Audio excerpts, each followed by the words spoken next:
It had been a quiet December in Willow Creek, a suburban neighborhood where lawns were always freshly mowed, fences were identical, and houses looked like they'd been cloned from the same blueprint. The HOA loved it that way. Uniform, predictable, controlled. But I had never been the kind of person to blend in completely. That year, after everything I'd gone through, I wanted to do something big. My mother had passed away in the spring, and Christmas had been her favorite season.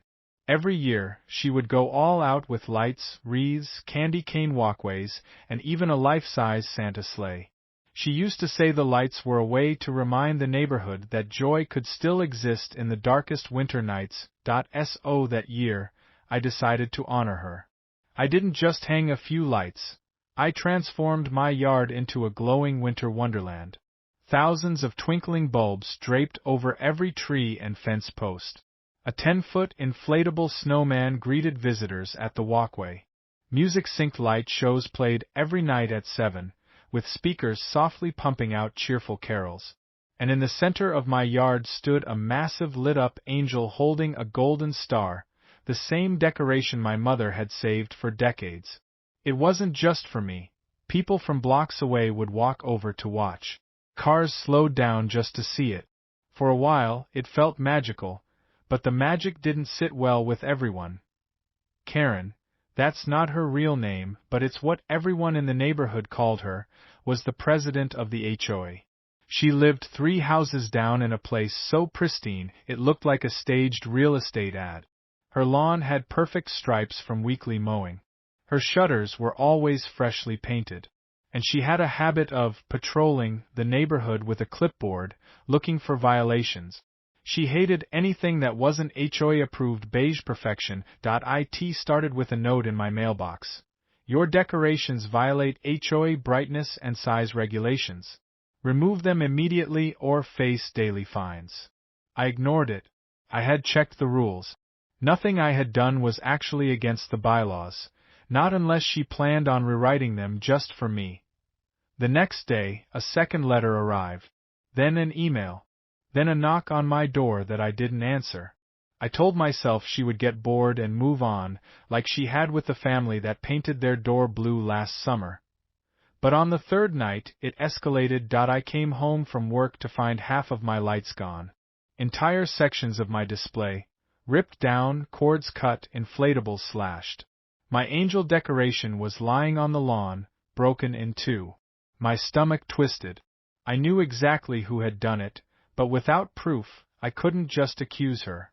The police came, took a report, and shrugged. They said unless I had a camera, there wasn't much they could do. That night, as I stood in my darkened yard staring at the wreckage, something inside me shifted. This wasn't just about lights anymore. It was about someone thinking they could stomp all over my memories, my tribute, my joy, and get away with it. And as much as it hurt, I knew one thing for sure. This wasn't over. The next day, I started planning my revenge, and I wasn't going to do it alone. By morning, my sadness had turned into a steady burn of determination. I wasn't just going to replace the decorations. I was going to come back bigger, brighter, and louder than before. And this time, I would make sure everyone knew exactly why. The first step was to tell my side of the story. I posted a few photos on the neighborhood Facebook group. The broken angel, the shredded snowman, the cut wires. I didn't accuse anyone by name, but I didn't have to. The comments section lit up instantly. Neighbors chimed in with their own horror stories. Flowers mysteriously uprooted, mailboxes painted over without consent, even a child's treehouse taken down for being unsightly. One by one, people started connecting the dots, and every line pointed straight to Karen. That afternoon, something unexpected happened. My doorbell rang, and instead of an HOA notice, I found a couple from down the street holding 2 boxes of unused Christmas lights. They said they'd heard what happened and wanted to help. Before I knew it, more neighbors stopped by, some bringing lights, others bringing decorations, a few even offering extension cords. By evening, my garage was piled high with enough holiday gear to light up the entire block. But I didn't just want to restore my yard. I wanted to make a statement so loud, so united, that Karen couldn't possibly ignore it. That's when the idea struck me: a coordinated neighborhood light show. Not just one house, every house that was willing. A synchronized, community-wide display, timed to the same music, running every night until Christmas. It would require planning. I spent hours drawing maps, listing which houses could link their displays together, figuring out how to share the music feeds so it all synced perfectly. We'd need volunteers, we'd need power, and we'd need to make sure everything was legal so Karen couldn't shut us down. I pored over HOA bylaws, county noise ordinances, and property codes until my eyes blurred. To my delight, I found something golden. As long as decorations didn't block sidewalks or spill onto public streets, and the music stayed under a certain decibel level, there was nothing the HOA could do to stop it. The next few days felt electric. People who had never spoken more than a polite hello to me were suddenly in my driveway with mugs of hot cocoa, hammering stakes into the ground, stringing lights, running wires from porch to porch. Someone donated a projector to play festive animations on garage doors. Another neighbor offered a small FM transmitter so people could listen to the music from their cars. Even houses that didn't go all out still put up a few strings of lights in solidarity. Word spread beyond our street, and soon families from other parts of town were asking if they could join in. Meanwhile, Karen was watching. I caught glimpses of her more than once, standing at the end of her driveway with her clipboard, scribbling notes furiously as the decorations multiplied. She sent out a mass HOA email warning that unapproved displays could result in fines. But this time, the neighborhood wasn't afraid. People replied publicly, quoting the exact bylaws that allowed decorations until January 2nd, daring her to challenge them. By the night of December 15th, the transformation was complete. What had started as a small tribute to my mother was now the largest holiday display our neighborhood had ever seen. Strings of lights crisscrossed lawns, trees shimmered in multicolored glow, and the air buzzed with anticipation for the first full synchronized show, and I had one final surprise in store, something I knew would make Karen's jaw hit the floor. Because the opening song of our light show wasn't just any carol. It was my mother's favorite, Joy to the World, and right before it played, I had recorded a short dedication, thanking the community for standing together against those who try to take the joy out of our neighborhood.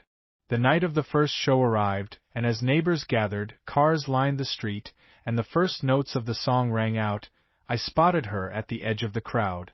Karen. Arms crossed, eyes narrowed. And for the first time, I saw something in her face I'd never seen before. Not anger. Not smugness, but uncertainty. She wasn't in control anymore, and she knew it. The morning after our first big light show, I found an orange violation notice taped to my front door. A $500 fine for excessive outdoor illumination and unauthorized community gatherings. Nearly every house that participated had the same envelope hanging from their doors. Karen had decided to go to war. But this time, the neighborhood wasn't scared. We were angry and united. Within hours, photos of the fines were all over our neighborhood Facebook group. People tagged the local news reporter who had covered our first night, and by evening a camera crew was back on our street, capturing the glowing displays and the crowds they drew.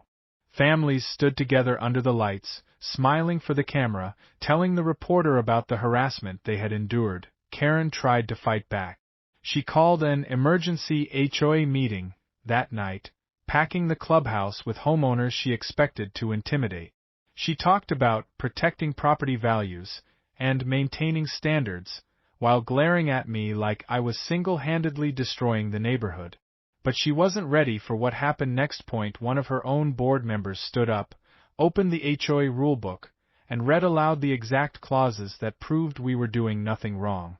Another confirmed that fines issued without a board majority vote were invalid. The room erupted in applause, and Karen's face turned crimson. She stammered about safety concerns and outside interference, but the damage was done. That night, we decided to give her a show she'd never forget. Word spread fast, not just through our neighborhood, but to nearby communities who had seen us on the news. By the next evening, it wasn't just our street that lit up. Entire blocks around town joined in, stringing lights, blasting music, and turning the city into one giant festival of color. Even the mayor showed up, praising the incredible community spirit. Karen didn't show her face after that. The fines disappeared. The threats stopped. And on Christmas Eve, when we played the final synchronized light show, the crowd stretched so far down the street that you couldn't see the end. In the center of it all stood my repaired angel, glowing brighter than ever, a reminder that joy is something no HOA rule, no petty president, and no amount of intimidation could ever take away. That night, I knew we hadn't just won a fight over decorations. We had taken back our neighborhood.